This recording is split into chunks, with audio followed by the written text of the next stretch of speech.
Hello and welcome to Afrocentrik Television Channel 15.8. My name is Kola and I am Ada. Welcome to the show. So today we are going to be talking about the journey so far. Afrocentrik is turning 5. Yes. A big 5. 5. This day, it's been an amazing journey, if you understand what I mean. We started, when we were Vineyard Television, then now we are Afrocentrik Television because we want to be more Afrocentric, right? We want to talk about things that are happening in diaspora to the Africans in our community, and of course the minorities as well. And anyway, also Nigeria turns 60. Wow. The journey so far, right? The journey so far. The big one. So, I think today we are going to be talking to two guests right now. One of whom is Professor Christian Olasi. Is the chair and professor of radio, television, and film, School of Communication, Texas Southern University, and also Pastor Sheye Omole is the owner of Kobo Studios. Is also a TEDx organizer and an IT professional. So welcome to the show, guys. Nice. Thank you. Welcome to the show. It's really nice to have you both. Thank you for having us. Thank you. So let's start with Afrocentrik, because Nigeria, if we take on Nigeria, we probably will not finish, right? So far, we're 5. It's been a journey, quite a journey, right? It's been the ups and downs, and we've seen Africans doing great things, but that the media does not showcase enough of. But instead, we see the likes of Osh Poppy that stole the show. Everybody wants to talk about the bad things that Nigerians are doing. But we are changing the narratives here in diaspora. But starting with us, what do you think the journey has been? You've been a part of Afrocentrik for a minute, Professor Olasi. You've been a great supporter of our TV station. In fact, you are an amazing person for what you do in the community. You're also I didn't mention that earlier, the chairman of Houston Igbo Fest. Houston Igbo Fest. So there's a lot of things you're doing in our community, and you're a part of Wazobia also. Don't let me go, because again, you are an amazing personality and you've been supporting what we as Africans stand for positively. So tell us a little bit about what you understand about our journey so far. Well, first of all, a big congratulations, a big 5. I would like to start with a big 5. Thank you. Thank you. Congratulations. It's not easy in the media, especially in a highly sophisticated, developed, advanced country like the United States, for a minority television station to evolve and with time to steady itself and constantly putting at the forefront the real reason for its mission, which is to provide a platform for voices that have not been heard for a long time. So it's not easy. So I congratulate you. Thank you. The station for a great effort. And I mean, your experience reflects the broader experience of the diaspora in terms of our ability to become part of this great enterprise you call the United States, and also to acculturate, eventually situate yourself and become part of what you might call the marginalized. But you represent a great, diaspora community, and in the 5th or 4th largest city in the country. It's no joke. It's not a small accomplishment. It's a remarkable accomplishment. And so, and what I mean by the fact that you experience the ups and downs, which is typical of any successful business. And the people who have said it so many times that it's not how many times you fall, but how many times you get up, and that's how you judge it. So I think that this station represents that essence of tenaciousness, diligence, commitment, And again, I want to repeat this. There is nothing greater than keeping constantly in the forefront what the mission is about. The fact that you know what is at stake and what to do about it. And what you want to do about it is to create this great platform that will afford the diaspora community, their own, voice to communicate and tell the experience of their stay here in the United States. So that's wonderful. Thank you. It can be personalized. You can extrapolate from your experience to the many personal individual experiences of the larger diaspora community. Thank you, Prof. Great, yeah. Thank you, Prof. Pastor Shay. Yeah, it's interesting.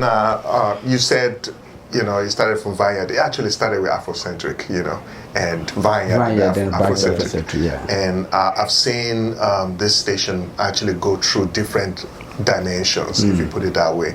Initially, the first time I saw Afrocentrik on TV, I took time to just watch it for a while because I was like, wow, this is a local channel that actually, that time there were a lot of African music that was put on the channel, quality content. I was like, I really need to know who's behind this channel, and interesting enough, I was able to connect with someone that actually connected with somebody else, and that's how I got in touch with the people behind the scenes, and we got talking. And at that point in time, I had not started with Couple Studios at that time, and I see the support that I actually got from Afrocentrik from the very beginning. When I was trying to get a space to develop content, he would come around, ask me questions, how far. So I saw that support, which was uncommon from my experience in here in Houston amongst Africans. I've been here since 1997, so for me to make that comment, you understand where I'm coming from. It was interesting to see that, and so being here for your 5th year means a lot for me because going through the ups and downs and knowing the behind the scenes and what it requires, the investment, and this industry itself is very cost intensive and time consuming without getting much results or returns at the very beginning of the journey. And to stay through it and having to pull different things together to make it happen, I will applaud the people behind the scenes that make this happen till this point and still continue, like he said earlier on, continue with the very mission that was given to this station. So I feel so proud right about now with what you guys have just said. Ada, what do you think? I mean, I don't even know if I should go further, and I think we should just end it right here. It's amazing, coming from someone that runs a studio also, that has is the owner of Couple Studio, by the way, and also a TEDx organizer. Fantastic. Coming from him, that we were able to support when he was starting off. And even when he kicked off, we still stayed in touch, and here he is today talking about us as a TV station. And these are the things that brings joy to me personally, and to the Afrocentrik team, supporting one another in through it all. There are times where we just say, bring your business, let's just support you. Let's show it to the world. Let them understand. You told me the same thing. I asked how much does it cost? No, just get it there. Let's put it on Let's put it on the air. I mean, it is what it is. So sometimes people think it's all about the money. You understand it very well. You're a chair for communications in Texas Southern University, so you will understand what it takes to even get an ad on TV. Then more so to say, just bring it. Let's showcase it for you. It's not that you're envious of us or we're envious of you. We're here to support one another. Our goals, our values is what people would see, and that's what we support in others also. If we see you struggling, what can we do to help? This coronavirus season has done so many damages to businesses, to enterprises, even to individuals. And here we are still standing. It's not just us, by the grace of God. I would definitely acknowledge that it's the grace of God. But and of course our CEO, Mr. Wale, that dude there is selfless. We have to let people understand that Mr. Wale is dedicated. There are times I just feel like, I'm tired. It's not very encouraging at some point, but he would just say, hey, let's just do it, let's keep it. And that, when you think about things like that, it keeps you going, it keeps you moving. And his support for others. He's a selfless guy, and I'm glad he is the one, the brain behind Afrocentric Television today. Ada, do you have a question for our guest today? Not necessarily a question, but I just want to say, just piggyback on what you said earlier. It's a proud moment for Afrocentric TV because, especially for this segment with my community and the goals and the mission we have, and we put together to make this what it is. Focusing on the good that is out there that Africans in diaspora are doing that no one's really covering. Sure. Like Kola said earlier, everyone is so focused on the negative in the media. That's what everyone wants to hear about, but there's so many people out there that are not necessarily famous, but they're doing everything they can in their power, whether it's owning a small business and employing other Africans, or just like both of you gentlemen, do whatever you can to give back to your community in whichever way you can. People don't, outside of our little community, people don't really see that. They don't really praise that type of thing. So Afrocentric has really been trying to take all of this good that happens within the African community and bring it out into the light so the rest of the world can see it. And to know that such distinguished gentlemen as yourself have actually been following Afrocentric TV since way before now, it's really a proud moment, and we're grateful. I just wanted to say thank you for all of your support. Thank you, Ada. Thank you as well. So, based on what Shia just said, something came to my mind. In the African community, we rarely support one another when it comes to business. We are mostly in competition with ourselves. But for such a time as this, I think Pastor Shia and I were talking earlier, the coronavirus situation has leveled everybody. Enterprises suffering, a lot of business collapsing and things like that. And yet, we reached out to many businesses to say, hey, what can we do to help? And that is the story that we, as at Afrocentric Television, want to tell. That's when we try to change that narrative. We try to, showcase the beauty in our culture, in our tradition. And Prof, this Igbo thing that you do, sometimes I say maybe the Hausas and the other tribes, other cultures in the United States should emulate it. It's a proud moment for us as Nigerians. This time, leaving the tribal sentiments out of this, right? I love the togetherness. Even they have the youth, the Igbo youth, and when they do theirs, they still come to you as their mentor to guide them. And that's one of the beauties of being a Nigerian in diaspora. You showcase the culture. To me, it's about the culture. I don't see any other that does it better than we as Africans. And here in the United States, we are one Nigeria.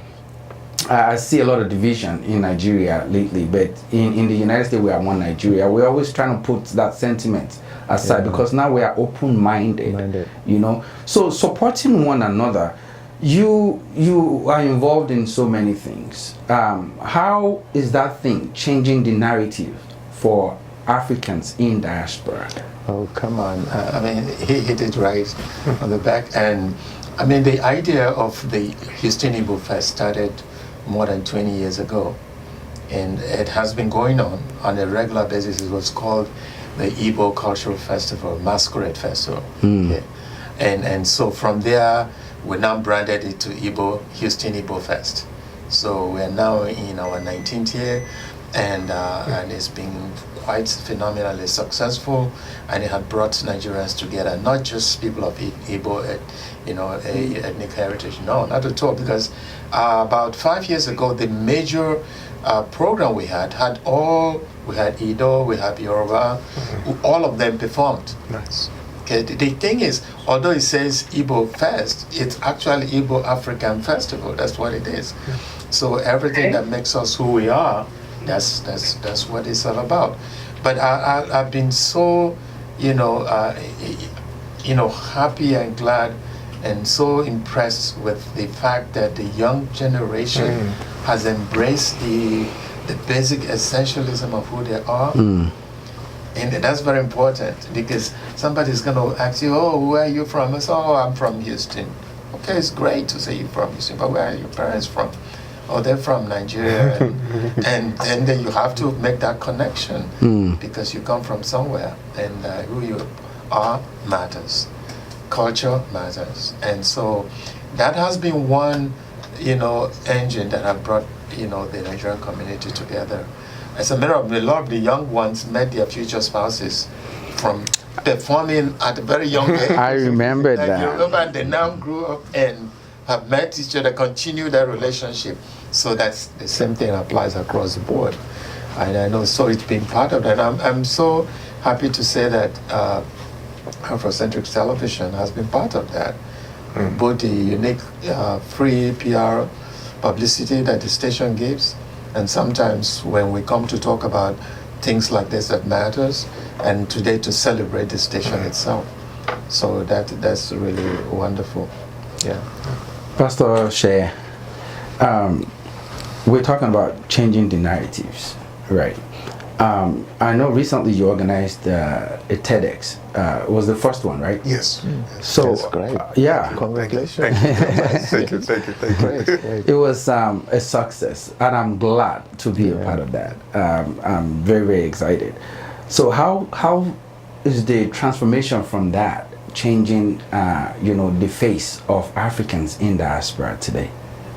Yeah, I think one of the things that crosses my mind is how sometimes we take little steps and it looks like we're not making any change, And it's, one of the things that amazed me in Houston when was the first time we had a flood was the fact that when it was raining with little drops, I didn't know it was going to be a flood. I just knew there was drops consistently, and then it's like flood on TV. I was shocked.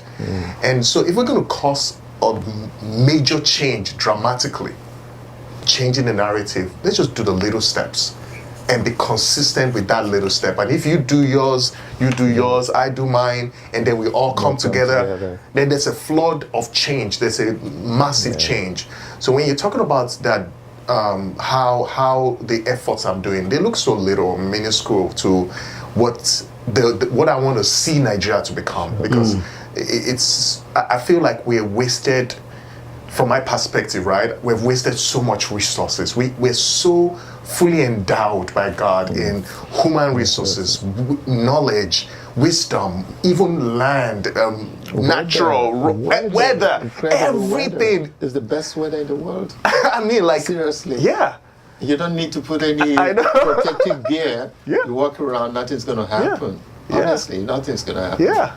And so if we just do our parts and we come together, what we started off was how Afrocentric actually supports others. If we duplicate that and keep on doing that.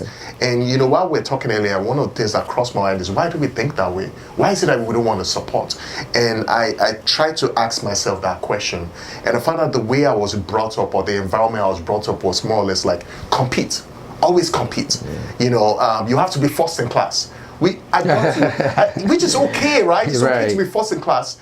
But in the process of becoming first in class, we even lie about the fact that we're ready for the exam, just to make sure that we beat others. It's like we thrive on being able to excel beyond others, right? And I got to university, I was doing the same, and some guy just said, you thought you were in secondary school? What's wrong with you? Like, what are you hiding? Share with us. So it comes back to business, it comes back to everything else we're doing. We share to all succeed together instead of trying to be above so that others will be below. Ali Baba was sitting right there the other day. Ali Baba, the comedian in Nigeria, and he told me, he said he was furious, he was upset at some point when the guys were using his works to crack jokes, and it was like, these are my work, this and that. Then someone told him and said, you should be proud instead. Grateful. Huh? Grateful that somebody is quoting you. So that right there changed his mindset. And he said one woman was talking to her son. Do you know who that is? I don't know him. You don't know Ali Baba? I don't know him. But then when they talked about the movie The Wedding Planner, and you remember that man that was dancing, oh, that's him. So he figured, you may be doing so many things and people may not recognize you. But if you go into one thing that will give you a lot of mileage, and that movie did just that for him. Yeah. But you know something else while you were talking with Good Reverend, is the fact that I don't think it's the story is a complete one to say that we don't support each other. I think if you want to understand fully whether that's the case, it comes from the reason why we're talking today, right? Okay. Do you know that so many things that this station have done for what I've been doing, and it's not necessarily, that's big support, right? But nobody's telling that story. So the issue is, who is telling the story? And just like some people, I remember I was watching Chinua Achebe on this program with Bill Moyers. Bill Moyers used to be the speechwriter for President Johnson, and later had a show on television. And he was asking Chinua Achebe, he said, who is more important, the storyteller or the victim? And Achebe, in his very, very minimalist, way, said, of course, the storyteller. Okay. And so if nobody tells the story about how on a personal level, even on a community level, we share things and help each other, but we are looking for the bigger one that the detractors always portray that we're not doing well, because that's the story they want to construct. And once they frame our story from that prison, then that's what everybody gets. Just like Chimamanda Ngozi Adichie said, look, the problem with a stereotype is not that they're not true, but it's that they are incomplete. So you have to get this side of it and this side of it. So you're helping us all every day. It's not all about money, just like you said, but somebody needs to tell that story more from. And TED Talk will be a great forum for that to happen. That was a storytelling moment. If you see the lineup of the guest speakers, you would be amazed.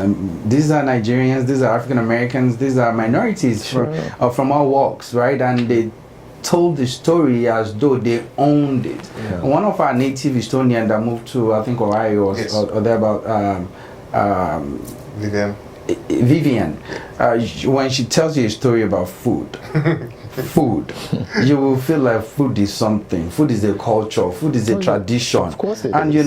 So, but anyway, and I'm glad also that we're here today to talk about Afrocentric television. It's our 5th year anniversary.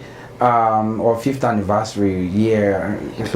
We still love it anyway. We just want to say thank you to all of our supporters and in the years past, right? The journey has not been easy. Like I said earlier, sometimes I just feel like we don't get the support we need. But then thanks to the brain behind Afrocentric television, Mr. Wale Van Olasaji, that dude. Is selfless. The crew and everybody. Ada, my beautiful co, she makes me look great, actually. What's funny now? Is it not true? Don't let us go there. But anyway, so we are still going to come back to talk about Afrocentric television. But the next thing we want to talk about now is Nigeria at 60. The journey so far. The big masquerade. We talk. Had to inhale and exhale. Yes, we are talking about Nigeria. Start that conversation. So lately, though, do you realize that there's been a voice of division for Nigeria? The Igbos, they started it. Now the Yorubas are talking about Oduduwa, right? But the only tribe that I know has never said anything about division is the Hausas. Why do you think that is, Prof? Well, let me understand. When you say division, what people are saying let's divide Nigeria into 3. Let the Hausas be the Hausas, let the Yorubas be the Yorubas, and let the Igbos be the Igbos. Let's have 3 different states formed out of Nigeria. Why do you think should that even come up? See, that's a part of the problem of storytelling. is that the way it's now being communicated is as if there's a certain ethnic group that is championing the vision. No, the certain ethnic group died in the millions to keep Nigeria one. And then everybody, the politicians who always like to manipulate the people, okay, say that that's not the case. So I don't think that has been the case. The issue is that historically, I mean, there's more to it than just saying that a group is now agitating for ethnic nationalities to assert themselves. And nobody's saying. If you listen to the real story in Nigeria, what people are complaining is for you to have a federated state where the playing field is level. Everybody comes in and do the thing. If you don't want that, then let everybody do what they attend to Israel, for God's sakes. Why will you go to war to stop somebody and still you don't want to do what is necessary to have a federation where every part have equal stake in the management of the country and also in aspiring to be part of that country in its development and everything. So part of the responsibility of a station like this to change that narrative. Don't buy into that negative story that, oh, this group is advocating this. No, of course, within every group, there's always people who are there to agitate, because it's necessary to agitate. They say that only the squeaky wheel gets the grease. If you don't agitate, people will not listen to you.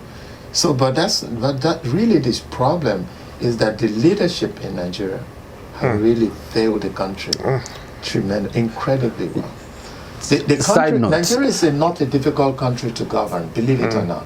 It's not. Remember years ago they say it was the happiest country in the world, and they were the happiest country for how many years until recently, right?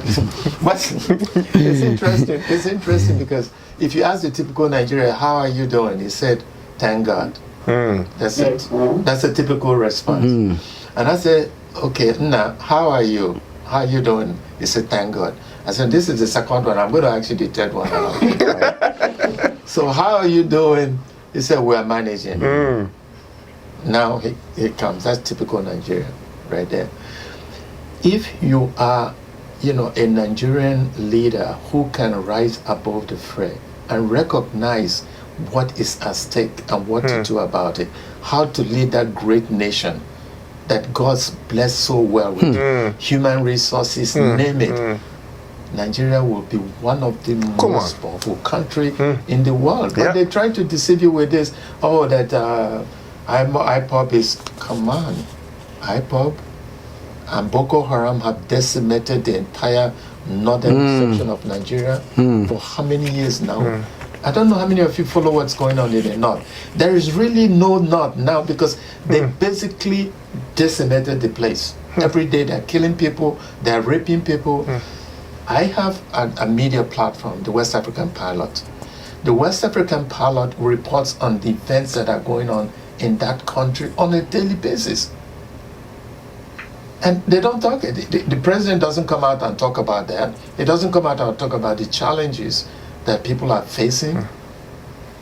They'll go after groups that advocate for, ethnic nationality. You should listen to them. Remember during the dying time of Jonathan, they convened that conference to debate the future of the country. Right. And from all sides, they contributed. That document that was produced was put on the shelf and nothing came of it. The Senate did not stamp, the House did not approve, and that's how. So I will pretty much deconstruct that whole notion of that, this group is right. No, this group is the reason. Can you imagine that a country of over 200 million people and you only have about 500,000 chances for people to get into the university? Are you kidding me? What? And every year they turn out this huge number of graduates, those that come out of high school that don't even get a chance to get into the university, and it keeps swelling this population of, completely despondent people who don't like what's going on, and nobody's thinking about it. Nobody's even fashioning any way to ameliorate the problem. So why wouldn't they protest? Why wouldn't they follow the next person that comes to tell them, look, if you follow me, I'm going to, give you the manner. Do you think the younger generation can govern Nigeria better? Well, I don't think whether it's governed in Nigeria better, but the fact that the same people who have been responsible for Nigeria's malaise and backwardness are still in power. Yeah. Interesting. Still in power. Yeah. It's like, and they've been cycling the same people for years. For years. But there's the saying that if you do not go out to vote, the intellects will not go out. That means you're in support of what's going on right now. So, what do you think we need to do in Nigeria to make that change that is necessary? Nigeria is in a complex situation. I don't think it's just one thing that we need to do. I think there has to be a whole shift of mindset of how the government rules in Nigeria. And there's a number of things that he actually hammered on. The perspective, how we look at problems, how we look at even people. Earlier on, we were discussing and you were talking about how we focus so much on politics instead of focusing on the people. I think once our perspective change in leadership to actually look at what do we really have and how can we invest into that, and that would include human resources, the resources we have locally, everything that God has endowed us with. Because you find out that even the things we have, the great things we have, they're leaving the country, whether it's in the raw materials or even in the intellectuals, or the people are going to study abroad, people are building edifices, health centers outside the country, the things that should be built within our system, where we have enough, more than enough. Even after all these years that we've been depleted of resources, we still have more than enough to rise back up again. So the government there has to be a total shift. And I don't know how that's going to happen. Honestly, I can't really say there's a simple answer for that. But if everyone in our space can actually just do what we've been called to do, like Afrocentrik is doing the assignment right now, we're doing our own assignment. If everyone, I think something will shift as we're doing that. So we have different sectors in Nigeria, right? We have the security. That's a major problem in Nigeria. Education system is another, right? We have the religion. That's another. You're a pastor. By God's grace. Then we have politics, right? The healthcare, the infrastructure, the tradition, tribes, leadership, and then we have the people. This is a whole lot of change you guys are talking about that needs to happen in Nigeria. But I think it needs to start with the mindset of people. Yeah. We have to go through a flush. I think it's right, because I remember when Fashola was the governor of Lagos State, it changed a whole lot of things about Lagos State. They said Lagos cannot be this, Lagos cannot be that. But he came. If you drive one way, they will not just impound your vehicle. They will send you to Arrow, psychiatric hospital for evaluation. To check you out. For evaluation. So when you receive a certificate for madness, people, you are a certified mad person. He didn't have to shoot you or put you in jail or anything. They arrest you right there. They impound your vehicle and then take you to a psychiatric ward just so you can get evaluated. And if you are confirmed sane, then why are you going one way? I should have told Fashola not to worry about going that route, because Professor Lambo, decades ago, said that more than 40% of the people who walk around the street of Lagos. Am I, David? I don't want to say that. But exactly the point you're making. But if you put it in that way, it will look so enormous and so impossible to deal with. Do you know that one single good leader can change his whole mindset, the value system, the pathos of leadership and how people respond? Just one good leader. Look at Dr. Additional. Just imagine Lagos. 52% of the economic might of Nigeria is resident in Lagos. Lagos doesn't need the federal government. No, they do not. They don't need the federal government. The kind of resources that's in Lagos. But you know that's funny. Yeah. How many of these natural resources are in Lagos? You get what I'm saying? Yeah. But Lagos is like a port for entry and access. Yeah. So you have the access point, right? That's the thing. And you know, when I think about, there's something you said earlier, and I've been thinking about this for years. I feel strongly that Nigeria can actually be United States of Nigeria. That's actually the beauty of what we have. So let every state govern themselves. You're getting it. Don't depend on the feds. Yeah. Govern yourself. Yeah, which comes back to federalism. And I mean, you see that all over Nigeria. There's that each state actually has their own resource that may not be even available in the other states, right? Yeah. And if all of us actually become like, we see ourselves like United States of Nigeria, you trade with one another. I mean, we trade exactly. Because even if you're a Texan, you're a professor at the university. So if I'm coming from Oklahoma or even next door Louisiana, right there, I pay out of state, right? So everything is capitalized on. Right, everything is capitalized on. So I think it makes a lot of sense if we can actually do that. You know what is interesting? Yes, sir. That everything that we're talking about is actually in the books. I know. The Nigerian Constitution That's the original. modeled themselves after the United States Constitution. That's what it is. We used to practice the British parliamentary system, but after the 1999. And just ask me to close my mouth, because if you say this is in the books in Nigeria, it is in the books that if you live. I was born in Maiduguri. My parents. I was born in Maiduguri, so I'm even more authentic Kanuri guy than the people who claim to be Kanuris. Which means that if I can run for governor of the state, I can run for the mayor of the city of Maiduguri or anywhere. It's all in the books. It's just a matter of how enforcing it is another thing. I remember in the 50s and 60s, that was the case. In Enugu had a Hausa mayor. In Onitsha, the mayor was a Hausa guy. Yes, even during the military regime also, Ihomo was the Lagos State governor at the time, right? Ihomo was not a Lagosian. Exactly. Even with the military that appointed people to go around, but the point is that there's more that make us unique and the same than what the politicians, the detractors do all the time to manipulate votes, to manipulate sentiments, to do so many things. The younger generation, thank God, are not thinking the same way.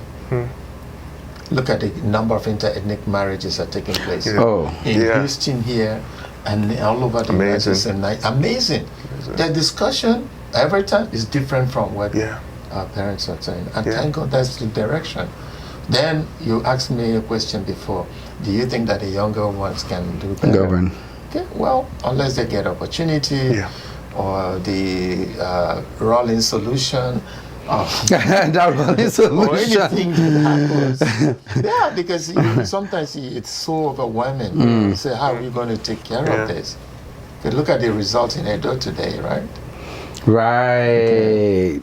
It's not politics as usual. The godfatherism is not working, not anymore. It's not working. So you have to respect yourself now. And with the media, now the media can counter some of these, negative narratives, and to tell the story how we are, similar, and how the youth, the young ones, are doing so many things together, and if that is, sustained. It will spell a brighter future for the country. And the effect of social media lately. I mean, look at here. We're here in the United States. We already know what was going on in real time. In Edo State as of yesterday. As of the election time, we get the real time statistics and results and everything. And I saw the situation room for PDP. I thought that was the most organized setting I've ever seen out of I was Nigeria. amazed myself. You saw it too. I was like, the situation, you have cameras, you have everything all around, and people monitoring what's going on. You can. I was impressed. And the thing is that you have these young, talented Nigerians that can do anything. They can create anything. Very bright, very sophisticated in IT, in name it. So if you give them the opportunity, there's nothing. That goes back to infrastructure. Right, if we have the right infrastructure. So, but before we get there, maybe the people, and I'm just suggesting, and you can correct, maybe the people in diaspora need to be educated more on the opportunities that are in Africa or Nigeria specifically. So that's one of the things we're trying to do this 2020 before coronavirus. I was actually, so we partnered with Ethiopian Airline to showcase the culture of Africa, right? So we go to every state, every country in Africa, talk about their culture, their tradition and things like that. And then, it's going to be courtesy Ethiopian Airlines. So Africans fly Ethiopian Airlines, so they are supporting, Africans in diaspora. When you get out there, you'll be able to do so much and bring the people the opportunity that is in Africa. You bring it to them in the United States, and vice versa. Yes. Now you can invest in Nigeria without fear. Yes. You can invest in Ghana without fear. That's true. There's a lot of exposure now than before. That people now have confidence. One of the things in business is trust. Yes. You have to find someone you can trust in Nigeria or in Africa in general. But in this case, we're talking about Nigeria at 50. Where are we? What is the future going to be like, or what should the future be like? And that's the topic of discussion today. And the beauty of that is what are the things that are Ethiopian Airlines doing? Like I said. Showcase Africa in its entirety, the technology. There's Silicon Valley in Nigeria. Of course. Right? Yeah. So it's actually in Yaba, not even in VRA Keja. It's in Yaba. It's the beauty of that alone. You can invest in so many things in Nigeria. And TED Talks. One of the things they did also was. Lagos is one of the TEDx Lagos is actually one of the locations that are picked for TEDx Women this coming I think November. And that's the beauty of these things we're talking about. We just want to be able to do much more so people in diaspora can invest back home in Africa and vice versa, and people over there can invest here. But coronavirus again made everybody come to a certain I think level. I think even though the coronavirus happened, it helped us to pull back and prepare even for the next phase that we're going to enter into. So because this is a time where people sat back and reevaluated a number of things. So even though we're not able to take much action, we're doing a lot of reevaluation. When you're running and running and running without slowing down and actually And all of a sudden, something hit you so it's hard, like you have to step back and just reflect on the future. Ada, what do you think about Nigeria? So I actually have a lot to say. I wanted you guys to talk and get it out the way, but I have a few questions for you gentlemen. One thing that I have noticed with us Nigerians or Africans, well, Nigerians, let me speak for Nigerians. Starting with the conversation, Carla, when you asked about, the different tribes trying to divide the division within Nigeria. Most times when I listen to a Nigerian talk about the Biafran War, for example, being a child of a man who fought in the Biafran War, when I hear their side of the story or whatever their parents or whoever told them, it's usually not accurate. They're only told one side of the story. I'm very glad that, Professor, you cleared it up when you say, no, we're not just trying to divide. They just wanted a level playing field for all tribes, because that's what I was told. I was, as a young girl, my dad would tell us the stories of, the war and how things were and literally how bad things got. Especially for the Igbos. A lot of people don't know that. They don't have that information. They just think it's about, wanting power, per se, wanting to take back power. And there's so much more to Nigeria than that. And I was going to ask, do you think that some of the issues with the changes that have to be made in Nigeria starts with, like you said, the people, but not just the people in general, but the forefathers who were there in the past, who experienced it? I mean, I have uncles who tell me stories about what the university and secondary school in Nigeria was back in the day, where everyone was supplied a mattress in boarding school. You even ate like grilled chicken for lunch. That's true. An ice cream for dinner. You know, things that are unheard. I went to boarding school in Nigeria. Things that were unheard of. For me, I never experienced that, but you know, he's telling me these stories. He said there was a time where Nigeria was really good. Exactly. Really good. And so I wonder if, you know, if we tell our parents told us this, because it gave me hope. I love Nigeria because of these stories. I know that we can be a stronger, a much better country because we were that at some point. Yeah. So it gives me hope for the future. We just need to figure out a way to turn the country around and take us back to that time and then even get better. But I feel like a lot of my generation are not being told the complete truth. We're not being given hope. A lot of the stories are usually very negative. Mm-hmm. I have my brother relocated to Nigeria years ago. I have a lot of family still in Nigeria. When you talk to them, even with all of the knowledge, all of the wisdom, all of the education, once they get into Nigeria, get incorporated into the Nigerian politics, you start seeing their mentality shifting back to, you know, what we're trying to run away from. Yeah. And where is that coming from? I mean, who's responsible for that, the change in the mindset of the people? So Ada, it's interesting, and thank you for that, you know, friend. Like I said before, I was born in Maiduguri, right? And I was going home one of these years, and the guy at the check-in, the custom, looked at my passport and said, Maiduguri. He said, it's not the same Maiduguri that you were born. I said, yes, I know. It's not the same Maiduguri where I was born. So, but I think the really, really bad situation when somebody relocates home and hope to change things, only to find themselves part of this new thing again, is because, imagine this, and some people don't look at it from this perspective. How many hundreds of thousands of students do you think graduate from Nigerian universities every year and graduate high school with no job, no prospect, nothing? Sooner or later, they're going to buy into some ideology, something that will tell them that this is the future, this is where, and you start complaining. And seriously, imagine, where do you think those kids are, those young ones? What are they doing? And so some of them get so frustrated that they start acting out, doing so many things that you might not appreciate. And that's the case.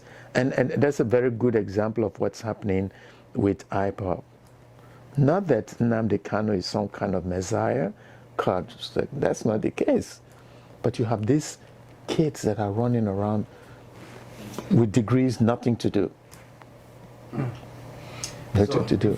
If we decide to talk about Nigeria, like I said earlier, we will never, ever end. It's a whole lot to do. There's still much more to do. And we're hoping with our stories, we can change the narratives, right? And we can do better.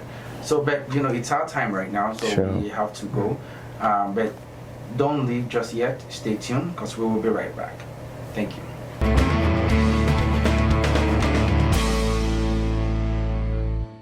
Hello and welcome back to my community on Afrocentrik television channel 15.8. Again, this is that station that brings, you know, about what we in the diaspora are doing, you know, to change the narratives. My name is Kola, and my co-host is... It's me, Ada. Welcome back. Thank you. So, thank you for staying with us from the first segment. We're back now to talk about Nigeria at 60. You know, since 1960, Nigeria gained independence, and also we want to talk about our journey so far at Afrocentrik television. It's our 5th anniversary, from being Afrocentrik with a C to going to Vineyard, then to Afrocentrik television with a K. Maybe because now I'm a part of it, the K has to be outstanding. You already know that. So, to talk to us today, we have someone that is not strange to the media world and also politics in Nigeria, someone that is vast in knowledge and understanding of how things work, and is not also a stranger to us today here. We bring to you Mr. Ishola Balogun. Welcome to the show today. Thank you very much, Ola. It's good to see you. And Ada, it's good to see you. You know, you ran for the office, the biggest office in Nigeria so far, the president of the nation in 2019 under the United Democratic Party, UDP, correct? Right. And you also own MNTV and Guardian newspaper here in Houston. No, I don't own Guardian. I owned Observer, and that's it. Guardian is owned by Antonio Ogo. Antonio Ogo, okay, so yeah. Thank you for that correction also.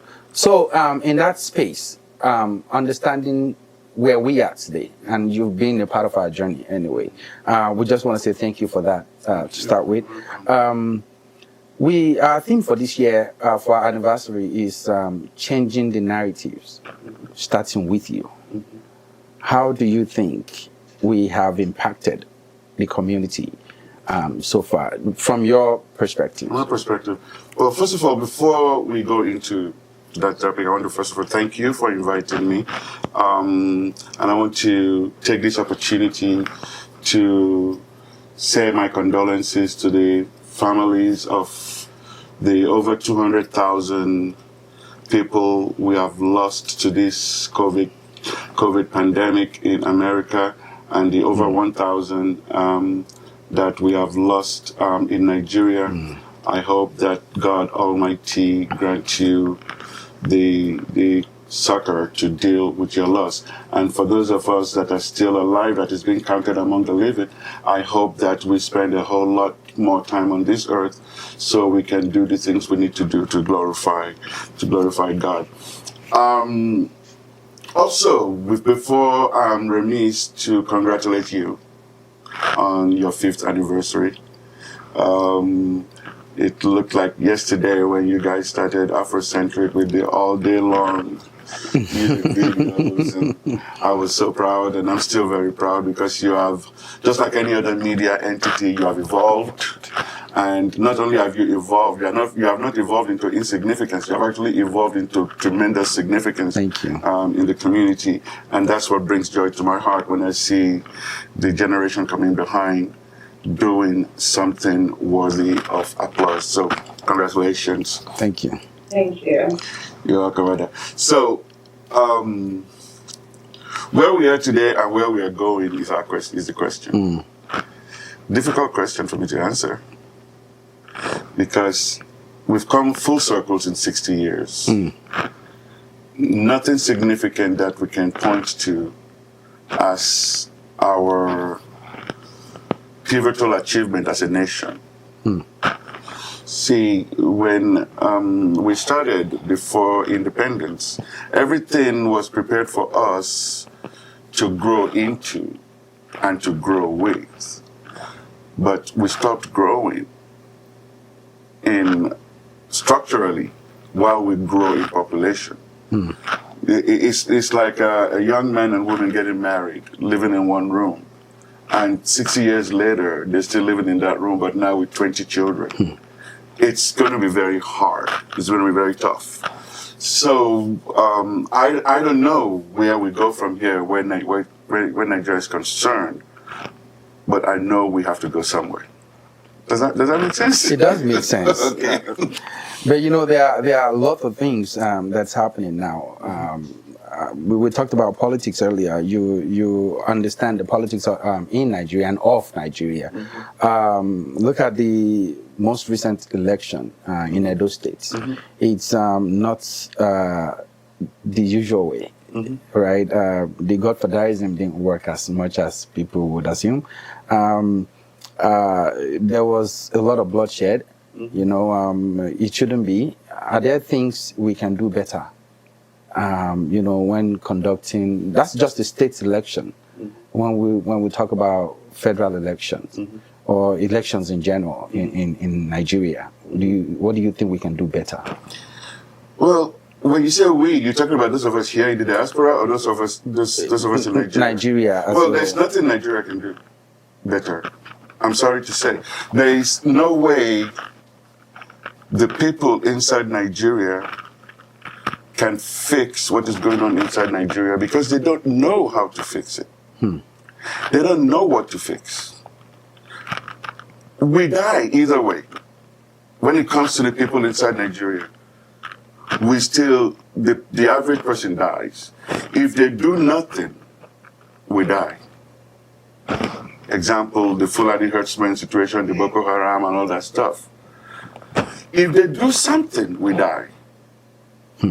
Example, like you said, the elections.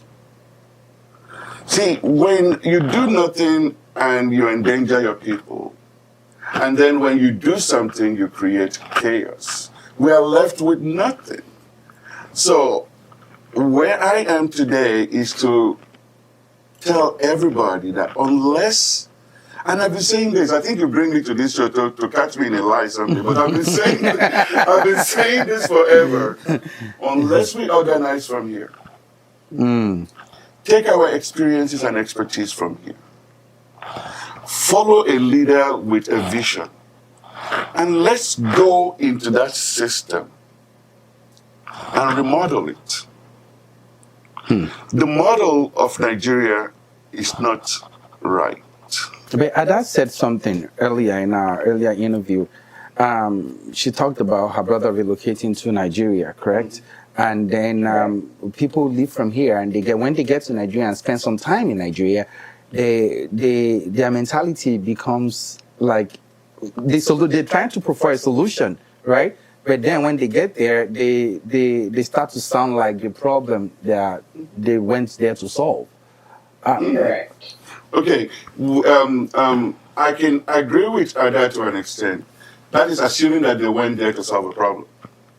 Because one thing I know is, if you are trying to solve a problem, you don't follow the tradition of the problem. You have to create a completely new model to make the model that you find there obsolete. But it has to be accepted by the people. Well, that's where, as I said, if you are there to solve a problem, then you've got to be creative in your approach first, before you go. When I first got to Nigeria 4 or 5 years ago to begin this political part of my evolution, they told me this is not how we do it in Nigeria. And I'm like, duh. That's why I'm here. That's the problem. That's why I'm here. I'm here because the way you do it in Nigeria is wrong. And they tell you, well, this is how we do it, take it or leave it. I said, okay, I will take what is good and I'll leave what is bad. And what Ada was saying about his brother going to Nigeria and then kind of like becoming part of the system is called survival. You have to survive in that country. When your mortality phases you in that country, you will change your tune real quick. Because if you don't toe the line, they'll frustrate you. And you have to look at it like this. If you've left everything back here to go there, they got you where they want you. Now you got nothing over there, and you got nothing to come back to here. So you've got to survive the way it is done over there. That is the problem. We can be here for the next 30 years talking about Nigeria's problem. Let's talk about the developments. Yeah. Let's talk about developments. Let's talk about the natural resources and the security first. Those two, I think if you were to run again in 2023, what 5 things, 5 sectors would you focus on? First 5, that is, would you focus on your first, like they do in America, first 100 days? Well, my focus has always been, 1, the revamping of the political structure, the political system, whereby you can have 2 political parties if you want, or 5. I think 5 would be good. And anybody can run under any political system. And then let the general masses, like they do the primary system here, decide which candidates they prefer to go into the general election. That will now bring intelligent people with vision into the political discussion. That is number 1.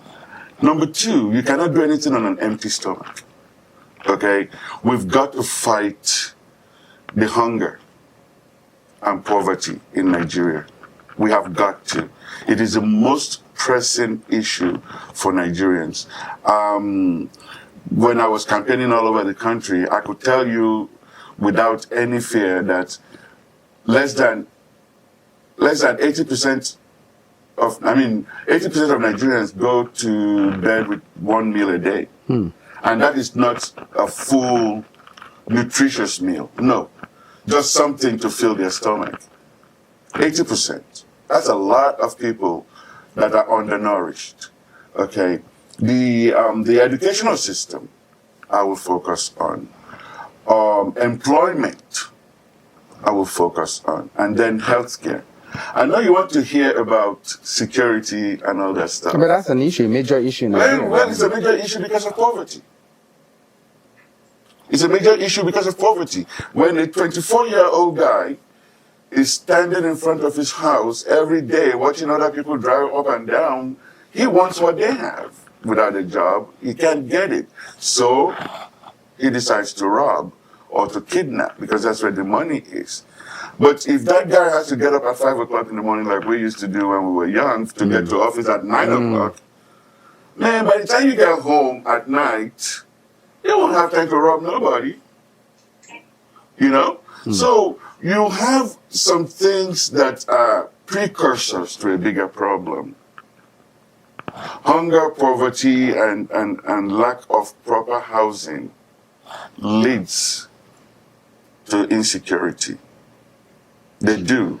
So we have someone like unemployment as well. Yes, Yes, that's what I said. The fact that they don't have jobs gives them nothing to do, and they still need what the person they see going up and down the street has. we have So they need it. we have someone like Dr. Additional, right? People like you, and others that are in diaspora, but they are not making the move to go help in Nigeria. Why do you think that is?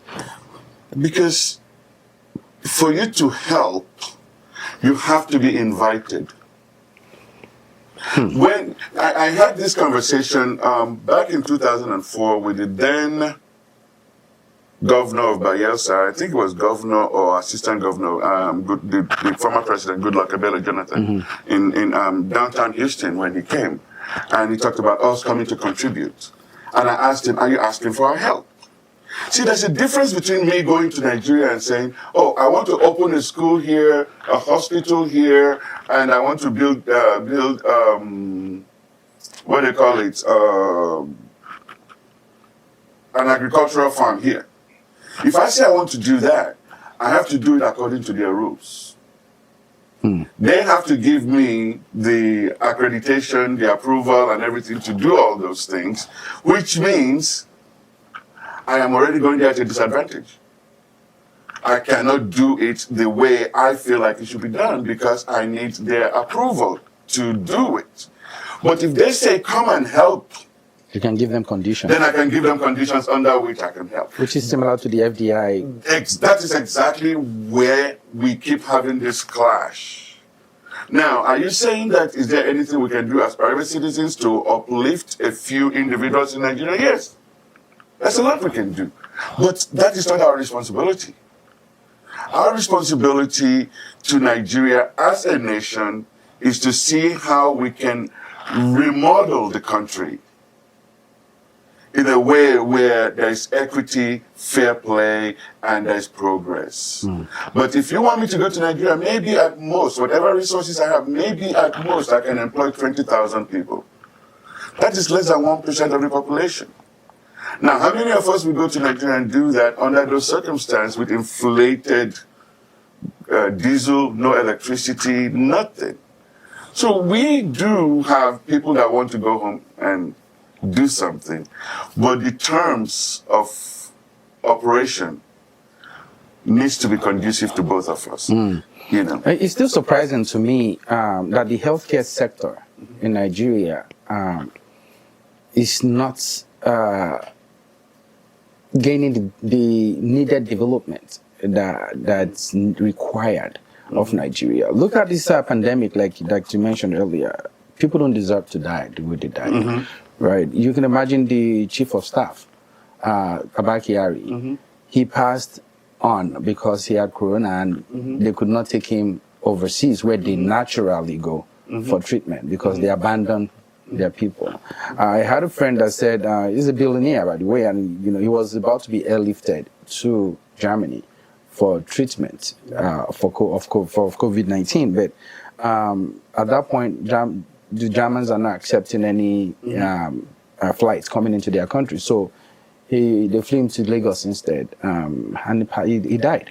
And I was thinking, you have all this money, you have all these resources. Why don't you build a state-of-the-art infrastructure in every local government or every state for a start? But we don't have that. But then this coronavirus made let's just say it leveled everybody. You cannot travel, so you have to do what you have to do locally. Yeah. And now that there's been a lift, the United States is banning some of our top politicians from coming to their country. It's funny how this is happening, and yet we are still not developing that sector in Nigeria, the healthcare sector. Why do you think that is? Well, the healthcare sector generally, let's leave the COVID situation on the side for now. The healthcare sector generally depends on foreign technology. And we don't determine the price of foreign technology. So we cannot develop a sector where 100% of the equipment used in that sector has to come from another country. That is just a fact. The irony of it all is, at this point, as somebody from the medical field, the irony of the whole situation is we are still in Nigeria dealing with primitive diseases. I mean, the biggest killer in Nigeria is malaria. Second is road traffic accident. Third is childbirth and infant mortality. These are primitive conditions. These are things that don't need sophisticated medical science and technology. We can now say to ourselves, let us provide good preventive medicine at every local government, which takes nothing. I can do it in a month. It's not a big deal to do primary health care in Nigeria. The sophisticated diseases that requires airlifting, maybe we can now say, fine, let us open a children's hospital in Kogi, a cardiac hospital in Calabar, Specialty hospitals, but we need good roads to connect, and maybe we need air ambulances, or maybe we need flights. Those things are easy to achieve. But don't forget when we started, when I said, they do nothing, or when they do something, We die. Which means I have to think that they know how to do things for us to die. So it's better for me to just believe, and I do believe, they don't know how to do it. When we start letting them know that we think they don't know how to do it, they have two options. Prove to us that you can do it, or stop running for office. It's as simple as that. They don't. Now, with the COVID-19, in all fairness, we bungled our way to success, because we've only had 1,000 deaths. Like we did with Ebola. With Ebola. We had 1,000 deaths, 200 million people. America, with 350 million people, has 200,000 deaths. So COVID is not a matter of science or anything. COVID is a pandemic that is a public health thing that is actually a matter of leadership. I think human rights is the one killing us in America. Exactly. So when you look at it, like the most sophisticated medical society in the world has the highest number of deaths and the highest number of infections and all that stuff, and then you say, okay, we got Nigeria slack. What I find amazing about Nigeria is how quickly the wealthy contributed money. How quickly they were ready to write the checks, because they know they can't travel. So they want the sophisticated equipment to come Into the country. So now, if you are watching me in Nigeria, I am here to tell you, because the topic of this is what can we do moving forward. The future. If in the future, what I'm going to do in the future is to call on all these wealthy people that donated money for COVID. I'm going to ask them to donate money to employ our youth. I'm going to ask them to donate money so we can provide medical care for the elderly and the disabled. I'm going to tell them to come and let us fight the pandemic of hunger. That's what you're going to see from me in the next coming months. Nigeria does not need to be this bad. Nigeria has tremendous upside. Our independence for 60 years has been a waste. What we need now is for the people, the average Nigerian citizen, to gain their independence from our government. Let us set up a parallel economy for Nigeria in the private sector. And those that are disenfranchised in the community right now, move to the other side of the road and let's see how we can build a new Nigeria on that track. And if the government is working for you, you stay there. That way everybody gets a piece of what they want and everybody gets to grow according to their needs. But to have a government that has not passed one bill that has to do with the people since COVID started, they have not passed one legislation, one pro-people legislation in 6 months since COVID started, tells me these people are clueless. I'm not being confrontational or anything. I'm just saying it's okay to not know what to do. It's okay. But admit that you don't know what to do.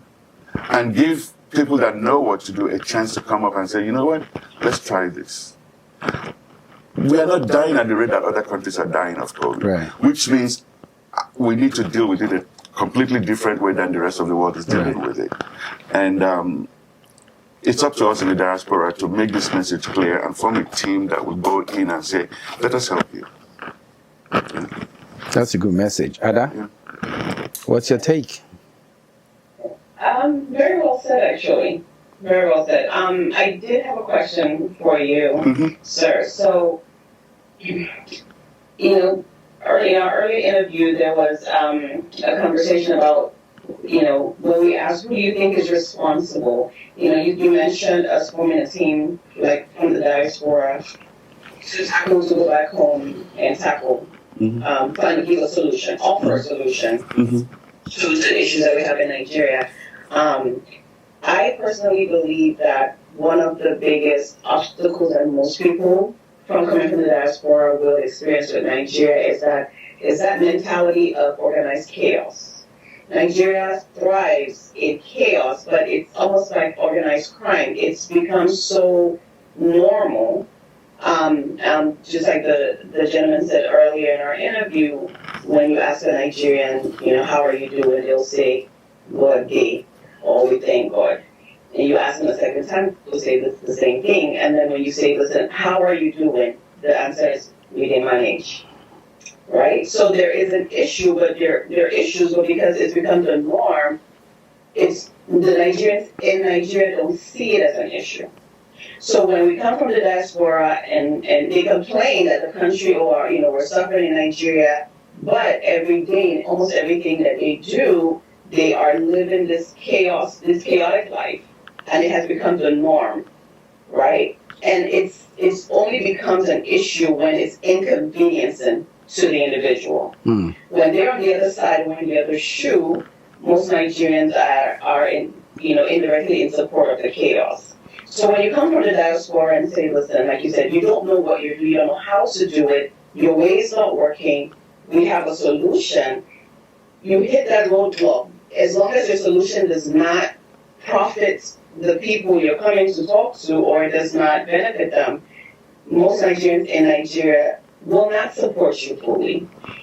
They may agree with your way and say, yeah, okay, that it makes sense what you do in America, but here in Nigeria, that's not how we do it. They will walk your way. So, where do you start from? How do you change that mentality? Thank you very much, Ada. That's a very wonderful question, and that's one of the fundamental issues that needs to be talked about regularly. First and foremost, we have been living a lie for 60 years about what exactly is the problem in Nigeria. We have been. The issue of corruption is bad enough, but the biggest problem in Nigeria, aside from corruption, is a sense of entitlement. Tell me about They it. have this sense of entitlement that if you have any money, you stole it, or God gave it to you. Not because you work hard, not because you inherited it, because very few families will even let their own children inherit their money, let alone, if your father is dead, you are broke. You are only rich when your rich father is still alive. Okay, so this sense of entitlement is a bigger problem. It's what our politicians and leaders feel they have to keep all the money, and it's all the followers feel they have to aspire to. You understand? So because of that, you cannot come in and disavow them of this very pernicious, destructive behavior. The second problem that we face that we need to get rid of is this lack of subordination. We don't believe in being subordinates. Every Nigerian wants to be the head of every agenda with no followers. If Jesus was a Nigerian, he will not be famous, because he will have to be a disciple to his disciples. And that's not what God wanted for him. God wanted him to have disciples. If Jesus came to Nigeria, he wouldn't have disciples, because Nigerians don't believe in discipleship. So that needs to also change. But how do you change that without compromising yourself? Very easy. I came to that conclusion in 2019, when every time we went for a campaign and people show up to come to rallies to listen to you, and you give your speech, you feel like you've given them something to hope for, something to look forward to vote for you over, and as soon as you're done, they wait for you outside the door. They want to get paid for coming. Either you give them money for coming, or you give them money to leave. And they'll remind you, if I had stayed in my shop, I would have made some money, but I came here to listen to you. Well, I didn't ask you to come and listen to me in exchange for money. I asked you to come and listen to me with the hope that if we are able to get in there with your help, we can change things around. So when you take those three things together, and then you come to the conclusion that I've come to now, which is, I will never, ever again give, after this COVID, I'm doing it right now. I have people that I don't know, they reach out to me for money and everything. I do to help them because we are in that situation. After COVID is done, at the end of the day, I will never give a Nigerian a kobo in exchange for nothing. That's the truth. If you are watching me right now, if I give you money, I'm going to want something in return from you. So I will not give you money just to walk away. Because if you tell a Nigerian right now, I want you to come with me, let's go learn how to fish, he'll tell you, just give me the fish, so I'll sort myself out tomorrow. They live for the day. They want it for today. They want it for today, which is okay for me now. I used to be angry at that. I'm not angry anymore. So I'm going to be like, I'm working with a lot of investors right now. So if you're out there and you want to make some money inside Nigeria, we have the Global Investment and Asset Management Council that we formed here in the diaspora. The idea is for you to invest in that money so we can create jobs for our youth in Nigeria. My plan is between now and next year to see if we can employ about 1 million youths in Nigeria. But you are going to earn that money. You are going to earn that money. You are going to come in, you are going to work for it, and you're going to get paid for working.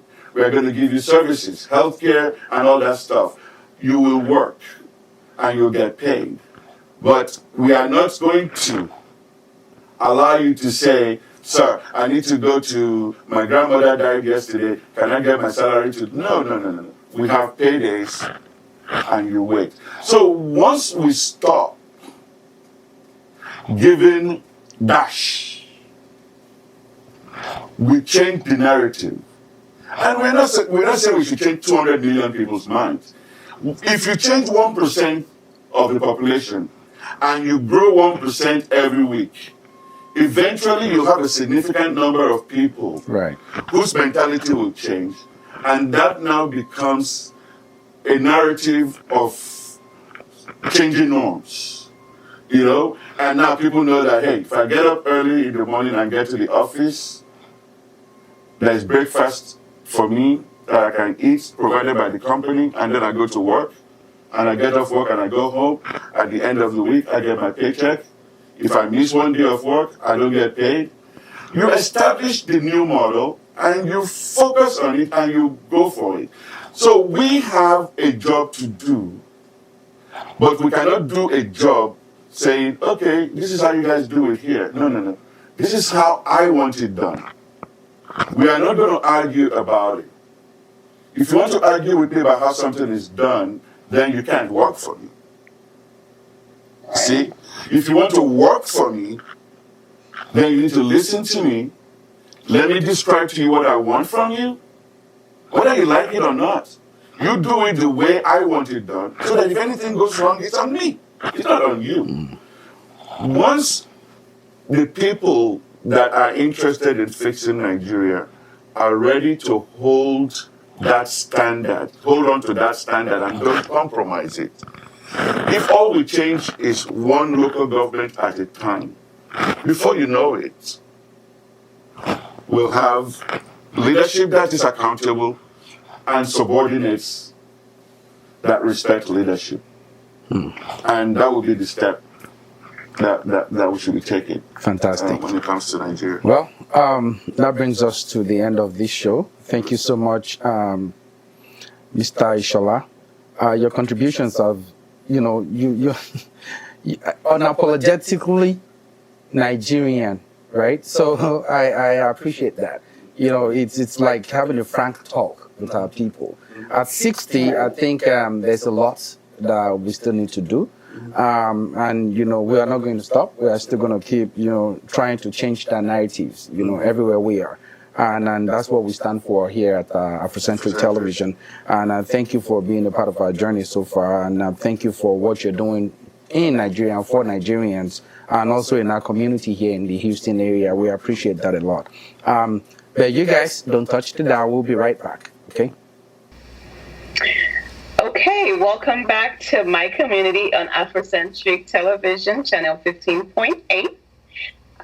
It was a great session today. We had great guests. Don't you agree, Carla? I do. They're fantastic, actually. Very fantastic, very informative section. We had conversations today. We want to thank everybody who came out to speak with us, and to thank everyone who actually tuned in and watched our segment today. The topic of conversation, if you missed it, was Afrocentric at 5. We're celebrating our 5-year anniversary, and also talking about Nigeria's 60th anniversary. We're talking about changing the narratives, where we are in Nigeria today and where we need to be and how we get there. So it was really, really good conversations. We thank everybody for coming out. And as always, we invite you to join us every Thursday at 8 p.m. and also again on Saturdays at 11 p.m. Carla, do you have something to say before we go ahead and close out the show? Well, I just really hate the fact that you're not here with me in person. I think you're running away from me. COVID-19, I guess that's why. But no, I understand that you had to work and everything, and you did everything you could to get here today. Unfortunately, we don't control the time, right? So I'm grateful that you still took the time to join us virtually, and I'm grateful for that. And to celebrate our 5th anniversary, it's been a journey, and I kept saying that because it was filled with ups and downs. And at some point, we were just like, you know what, let's just drop it. But, you know, thanks to Mr. Ole once again, he kept us going. Thank you to the crew, Absolutely. to Ayo, to Tokumbo, the mama for the girls, right? And then she kept us on our toes here also. She makes me look not as oily. As they call me. But anyway, thank you, Ada. Thanks to Ayo. Thanks to Shegun. Thanks to our families for, you know, their support. Thanks to our friends and partners. Absolutely. Thanks to everybody that's been a part of our journey so far. And to Nigeria at 60.